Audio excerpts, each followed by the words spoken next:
जब एक बड़ा बिजनेसमैन पिता अपने घर में जब एक सौतेली माँ को लेकर आता है और उसका लगभग 22 साल का बेटा जो अमेरिका में रहकर एक मल्टीनेशनल कंपनी में आईटी कंपनी में जॉब किया करता था और उसको जब इस बात का पता लगता है कि हमारे पिता ने दूसरी शादी कर ली है, उसके बाद वो आग बबूला हो जाता है, तुरंत फ्लाइट पकड़ता है और इंडिया आ जाता है। यहाँ आने के बाद जब वो अपने घर पहुँचता है, उसके बाद जो घर में होता है, लोग देखने वाले वहाँ पर तमाशा देखते हैं। उसके बाद जो सब कुछ होने के बाद जो उसकी सौतेली माँ आई थी, वो उस लड़के की उम्र के समथिंग बराबर थी, 1-2 साल का डिफरेंस होगा। लेकिन उस महिला ने जो उसकी सौतेली माँ बनकर आई थी, उसने अपने उस सौतेले जवान बेटे को इस तरह से अपने जाल में फँसाया कि जब वो टूर पर घूमने जाता है और उस वक़्त वहाँ पर रहकर वो उसके साथ हमबिस्तरी कर लेती है। हमबिस्तरी ही नहीं करती, वो महिला जो थी उस अपने बेटे की ही सौतेले बेटे की ही प्रेग्नेंट हो जाती है और उसके बाद जब ये बात उसके पिता को पता चलती है, तो जो सौतेली माँ थी और जो उसका सगा बेटा था, वो अपने बाप के साथ ऐसा करते हैं कि लोग जिसने सुना था, वो सोचने और समझने पर मजबूर हो गया था। क्या हुआ था इस कहानी में, इस घटना में, वो सारी सच्चाई यहाँ पर जानने वाले हैं, इस वीडियो के माध्यम से। तो इसलिए आप इस घटना को पूरा बात कीजिएगा, कोई बात चूक ना हो जाए, वीडियो को स्क्रिप्ट प्लीज़ ना करें। इस घटना से आपको बहुत कुछ सीखने को भी मिलेगा। तो वीडियो में आगे बढ़ने से पहले आपसे हर रोज़ की तरह बस वो एक छोटी-सी रिक्वेस्ट कि हमारे चैनल पर अगर आप पहली बार विज़िट किए हैं, तो प्लीज़ हमारे चैनल को सब्सक्राइब ज़रूर कर लें। इससे हमारा हौसला बढ़ता है, हमारा मोटिव बढ़ता है। और नमस्कार, आदाब, सत श्री अकाल, मैं अजय कोहली और आप देखना शुरू कर चुके हैं माई सफ़र तक। आज की घटना शुरू होती है दिल्ली का एक एरिया पड़ता है बसंत विहार और यहीं पर रहते हैं रामनिवास रजा। यहाँ के रामनिवास जो कि इनका पत्नी होती है जिसका नाम संध्या होता है। ये एक बड़े बिजनेसमैन होते हैं, अच्छा खासा इनके पास सिस्टम होता है, अच्छी खासी इनकी अर्निंग होती है। इनका एक बेटा होता है जिसका नाम रोहन होता है। उसने अपनी पढ़ाई की और पढ़ाई करने के बाद जब वो अमेरिका चला जाता है, वहाँ जाकर वो एक बड़ी आईटी कंपनी में जॉब करने लगता है। अच्छा खासा परिवार चल रहा था लेकिन एक दिन उनके घर में एक ऐसे वक़्त ने दस्तक दी जो कि उनकी जो पत्नी थी संध्या, उसके पेट में अचानक ऐसा दर्द उठता है कि वो परेशान हो जाती है। उस पेन की वजह से इधर जब फ़ोन करते हैं अपने पति को संध्या और पड़ोसी, तो वो तुरंत आते हैं और आने के बाद जब हॉस्पिटल में ले जाते हैं, लगभग 3 दिन उसको भर्ती रखा जाता है, एडमिट रखते हैं। उसके बाद एक बुरी खबर सामने आती है कि संध्या अब इस दुनिया में नहीं रही। ये बात जब उसके बेटे रोहन को अमेरिका में पता चलती है, उसके पिता जो रामनिवास होते हैं, वो रोकर अपने बेटे को जब बताते हैं कि तुम्हारी माँ अब इस दुनिया में नहीं रही, बेटा भी वहाँ बिलखने लगता है। वो तुरंत फ्लाइट करता है और वहाँ से सीधा दिल्ली आ पहुँचता है और अपने घर पहुँचता है, जहाँ उसकी माँ की डेड बॉडी रखी हुई थी। ये देखकर उसके पैरों तले ज़मीन खिसक जाती है। उसके बाद नम आँखों से पिता और पुत्र ने अपनी माँ और अपनी जो पत्नी थी, उसका अंतिम संस्कार किया रिश्तेदारों को मिलाकर। उसके बाद धीरे-धीरे समय का सिलसिला आगे बढ़ने लगता है और रामनिवास टूट जाते हैं। कुछ महीने लगभग 1 महीना गुज़रता है, उसके बाद रामनिवास अपनी ऑफ़िस जाने लगते हैं, अपने बिज़नेस के सिलसिले में आगे बातचीत करने लगते हैं और इधर जो बेटा रोहन होता है, वो भी अपने पिता से बोलता है कि पिताजी, अब मैं क्या करूँ? माँ को जाना था वो चली गई, क्या अब मैं भी अब वापस जाऊँ अमेरिका क्योंकि हमारे भी यहाँ ड्यूटी करनी होती है। कोई बात नहीं, सहमति हो जाती है और रोहन अपना वापस अमेरिका चला जाता है। लेकिन अमेरिका में रहकर जो रोहन था उसकी एक गर्लफ्रेंड थी, जो लिव इन उसके साथ रहती थी, उसी के रूम में लिव इन पार्टनर थी। इसी बीच एक दिन जो रोहन का दोस्त यहीं पर गाँव में बसंत विहार में ही था, उसने एक ऐसी खबर सुनाई रोहन को कि यार तुम्हारे पापा के यहाँ घर पर एक महिला आती है, जो कि जवान भी है और खूबसूरत भी है, वो अक्सर उनके पास आती है और यहीं पर रुकती है।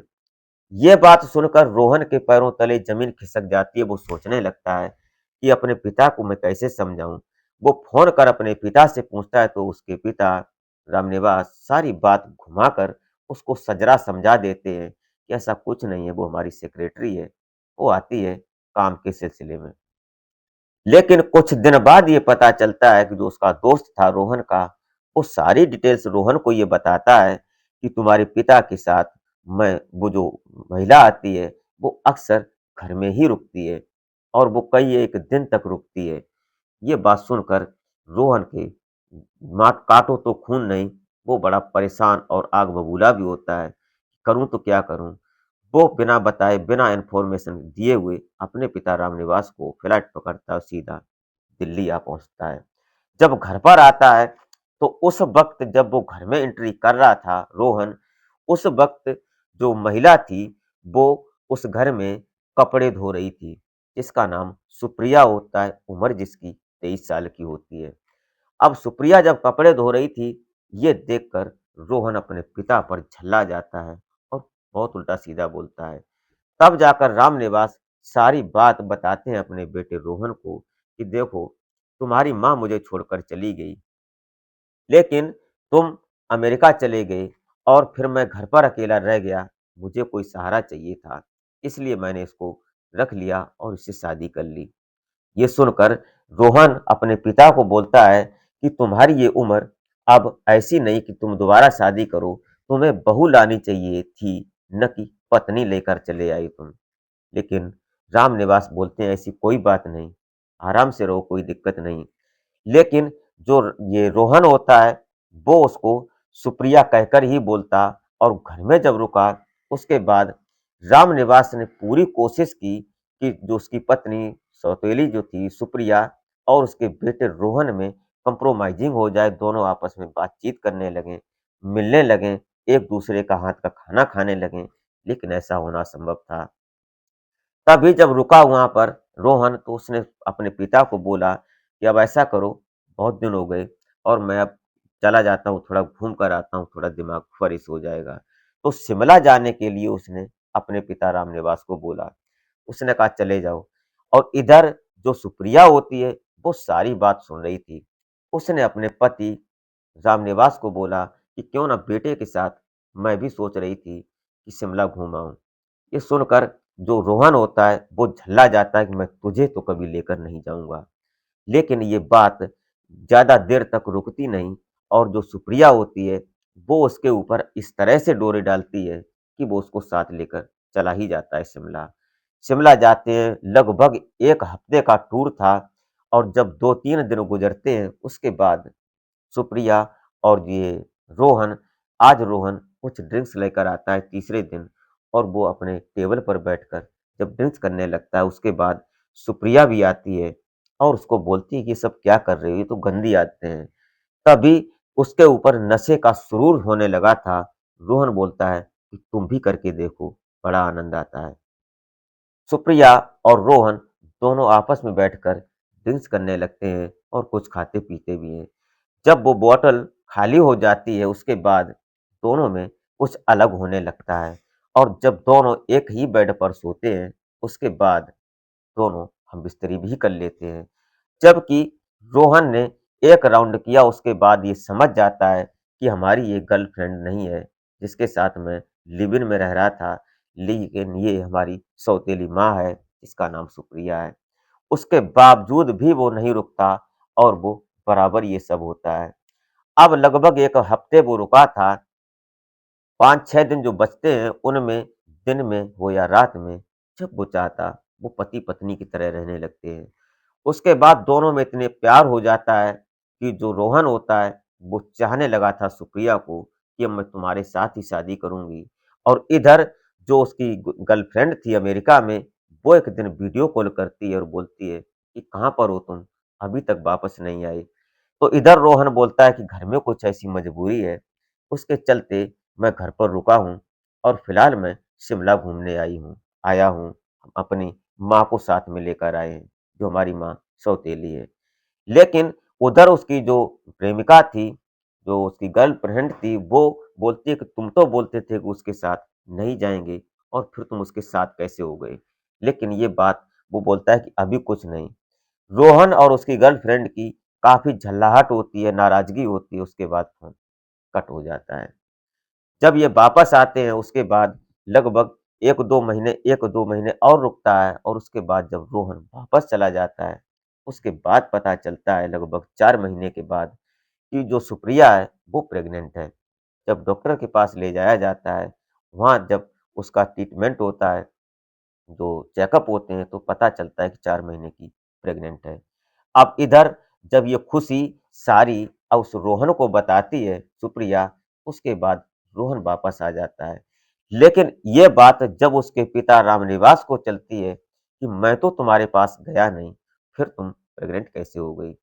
ये बात सुनकर दोनों में आपस में तकरार होती है। घर आने के बाद हॉस्पिटल से फिर दोनों उधर से रोहन भी आ जाता है अमेरिका से और यहाँ आने के बाद सुप्रिया और रोहन एक प्लान करते हैं और अपने पिता को तकिए से उसको ख़त्म ही कर देते हैं और उसके बाद कचरे के ढेर में जब फेंक देते हैं, उसके बाद उसने सोचा कि कचरे के ढेर में पता नहीं चलेगा, लेकिन अगले ही दिन वक़्त खराब होता है तो ऐसे होता है कि जेसीबी से वो कचरा भरा जा रहा था और उसमें जब डेड बॉडी रामनिवास की निकलती है, तो पता चलता है कि डेड बॉडी किसकी है। जब लोग देखते हैं, तो कोई पहचान लेता है कि ये तो रामनिवास हैं और ये बड़े बिज़नेसमैन थे। तुरंत वहाँ पुलिस पहुँचती है और रामनिवास के घर पहुँचते हैं। वहाँ जाकर सारी बात ओपनली हो जाती है। रोहन और सुप्रिया को पूछा जाता है क्योंकि पुलिस को ये बात पता थी, वहाँ समाज के लोगों को ये बात पता थी कि रामनिवास ने दूसरी शादी की है, तो कहीं न कहीं ऐसा ना हो कि जो दूसरी पत्नी सुप्रिया है और इधर रामनिवास इसी से तार जुड़ा हो, लेकिन इसके बीच में उसका बेटा भी हो सकता है, ये किसी ने अनुमान नहीं लगाया था। लेकिन कहते हैं कानून के हाथ लंबे होते हैं और पुलिस इनको पकड़ती है, इनके ऊपर संबंधित धाराएँ लगाई जाती हैं। फिलहाल जो सुप्रिया और रोहन सलाखों के पीछे हैं, अब उनका जो बच्चा होगा, वो किसका होगा और उसकी परवरिश कौन करेगा? ये तो कानून की नज़र की बात है और भविष्य के गर्भ में छुपा हुआ है। दोस्तों ये रही घटना, ये रही कहानी। इस घटनाक्रम को सुनाने का उद्देश्य किसी को हैरान या परेशान करना नहीं था, बल्कि जागरूक करना था कि समाज में कुछ भी हो सकता है।